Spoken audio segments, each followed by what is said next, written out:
Hello, everyone, and welcome back to another 3 questions in 3 minutes with our labor power players. I am joined today by Mark Cannizzaro, the president of the Council of School Supervisors and Administrators. Mark, thank you so much for being here with me.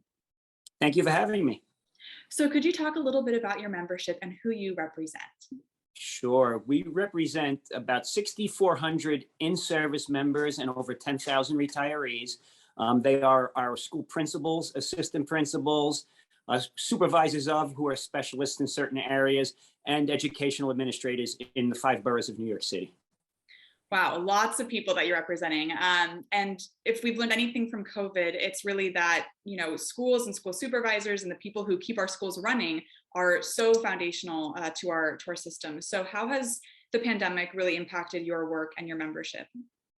Well, I think the members have had the greatest impact, trying to keep the buildings open, keeping the students safe with all of the protocols that were put in place, as well as so many changing directions. Every time they implemented something, there would be a new announcement made and they'd have to sort of stop on a dime and change things.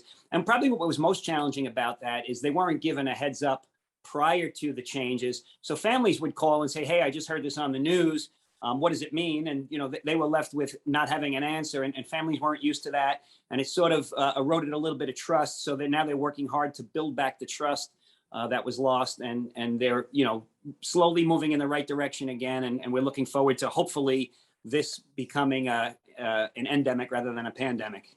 Yes, definitely. Things are looking a little bit better. Fingers are crossed, I think, across the board. So what are you focused on for the rest of the year? What are some goals that you have in mind? Sure. So, first of all, trying to get back to whatever the new normal is going to look like. That's probably our biggest goal, because we need some stability in the system. There's been so much instability that we need to get back to something for students and for faculty members as well, because we all feel more comfortable when we have some sense of stability. That's number one. And then number two, we'll certainly be working with the new mayor and new chancellor to establish not only a great relationship, but a relationship that's going to be good for kids in schools.